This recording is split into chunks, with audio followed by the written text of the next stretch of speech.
What's up, METALMOB? Full Metal Energy back with another video. Today we're gonna go over some ways to save money collecting Pokemon. You're like, how do I do that? I'm gonna tell you.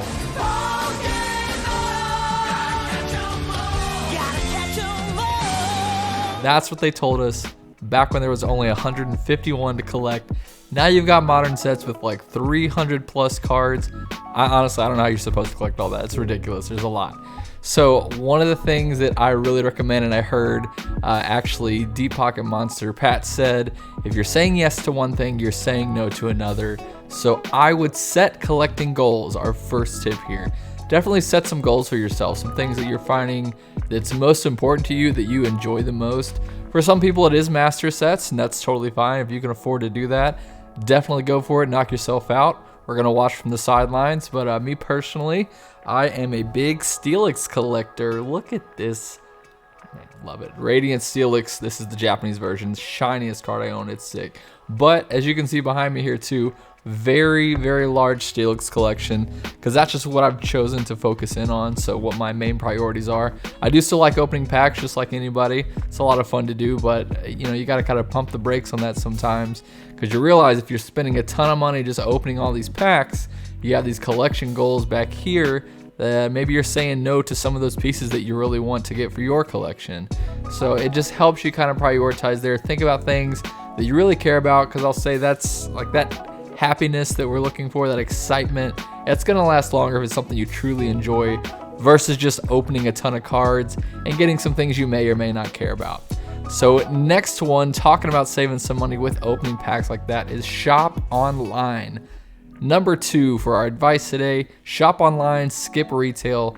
We're definitely in a completely different time than 2020. Obviously 2020, people were rushing to retail everywhere because it was the only place you really could find product. If you wanted it at the best price, retail was the best price.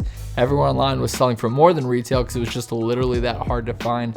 That is like so far from the case right now. It's crazy. Retail has actually gone up in price.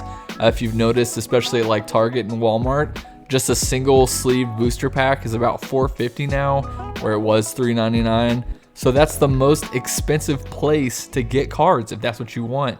A lot of these online retailers, there's a ton of reputable ones. I'm actually going to link some in the description, but some of the ones that I like to go through are like Safari Zone. There's 763 Collectibles. Denali Market is awesome for Japanese. They're actually local here, DFW area. Highly recommend them. They do have some modern stuff as well, so we can check that out.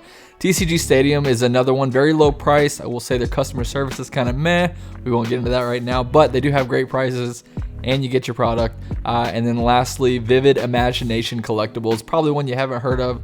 Super awesome guy, always great on his prices, honest as well. So all these I vouch for personally. Definitely check them out if you want to save some money. Benefit is you go to the store, you're just trying to get a carton of milk, and there's the shiny Pokemon aisle. You grab some, you spend retail on those, $4.50 a pack. Maybe you get an ETB, which even those have been more expensive to be honest. And here you go, you buy it all, you get in the car, you rip it open because you can't wait till you get home. Now you spent 40 bucks, you really got meh pulls, and you were only supposed to buy, you know, $4 milk in the first place. Like, what are you doing? You feel bad, I get it. Save your money, wait. Good things come to those who wait, and order online, save some money that way. Man, Safari Zone today had a deal where Fusion Strike packs were $2 a pack versus $4.50 a pack. Like, you can open twice as much for the same amount of money you spend. So just wait, order online from a reputable source again, and save your money. Moving on to the next one here. Don't fall victim to FOMO. That's a big thing with the retail. Obviously you're there, it's in person, the cards are there, and you want them, you don't want to miss out on them. You're like, hey, there could be some pulls in that, so you grab that. But also I'm talking about the aspect of new products coming out. Now we're in a time where if a new product is going to be super popular and just the community can feel it, online places even are going to mark up those prices and try and get as much as they can, and you making sure that you don't miss out on anything. Go ahead and pay those inflated prices just so that you make sure that you have it. You're not missing out from all your friends or whatever, Discords, Instagram. Everyone's got all the shiny new toy and you just missed out on it, but you paid more for it. When actually what's been happening, these things release, they launch, there's a ton of them, minus the Celebrations UPC. I know, it's a crazy one. But anyways, that happens and the price ends up going down.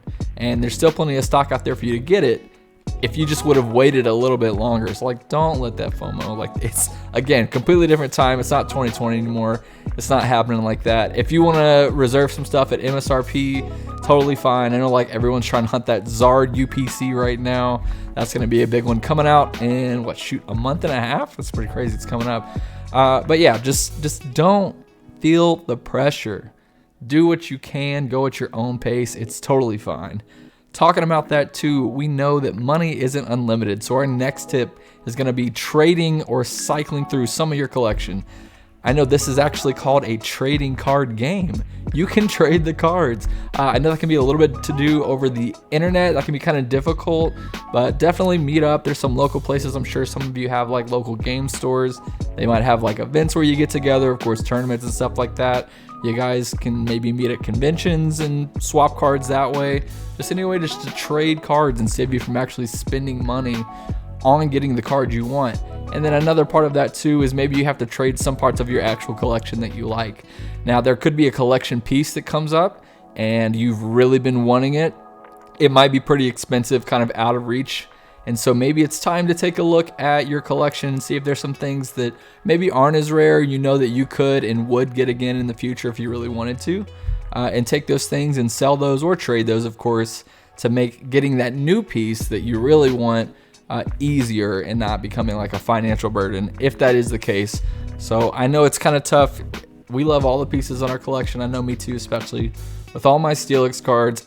I want to collect them all. That's the goal, right? But sometimes it just doesn't make sense. If there's a card out there that's hard to come by and I find it, I might have to let go of a couple pieces to get that card, knowing later down the road I can always get those back again. Because guess what? The hobby's not going anywhere. These cards aren't going anywhere. And I mean, honestly, there's just more and more being printed every day, especially when it comes to graded cards, which is a lot of what I collect. I mean, people are still opening packs. They're still opening old packs. People are still sending those cards in to get graded. So those low pop cards, I mean, eventually they're going to go up. There's going to be another one pop up for sale. So don't stress out on that. Last thing I want to talk about here, really, and this is the big one, best way to save money collecting Pokemon anything is to stop. I know. You're like, bro, that's not advice. Seriously, it is. I want you to take this as some kind of encouragement to not feel the pressure. I know, especially when you're super involved in a community like this, you see everyone getting new things and collecting and excited. And of course, we're all chasing that feeling. You know, life sucks sometimes and we look towards our hobbies to make us feel good and feel better. But sometimes the priorities in life really take a better step. They're more important than just little things like collecting Pokemon cards. So if it's best for you, honestly, just stop. Like I said, take this as some encouragement. If that happens to be you, take a step back, reprioritize things, get things back on track. And guess what? Just like what happened in 2020, the hobby is still going to be here for you, waiting and welcoming you back with open arms. If anyone gives you shit about that, they don't need to be in your life, to be honest. So you got to do what you got to do. Got to take care of yourself first, and definitely do that if that's the case. But last bonus tip I wanted to give you guys, another thing too that honestly we know of, but maybe we don't think about, so reminding you. But if you want to save some money collecting Pokemon cards, cash in those code cards. Freaked out my dog on that one. Anyways, we gotta cash these code cards in. I know if you're like me, you're probably guilty that you collect a billion of these and then you just put them in a box and don't think anything of it. You're gonna get the most money for these pretty much at or right after release of a new set. So if you're opening a bunch trying to get that chase card super quick, definitely make sure you scan your code cards in pretty quickly as well, and don't just forget about them until they're down to like a couple cents a piece. I know like even Astral Radiance is 15 cents a piece right now. That's a pretty good little chunk of extra money, especially if you're opening a lot of packs.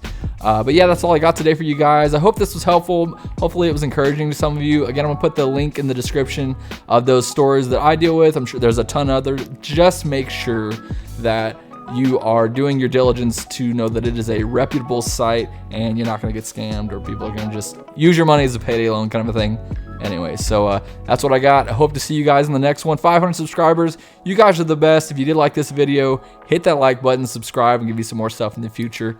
And let's get it. Have a good weekend. Peace.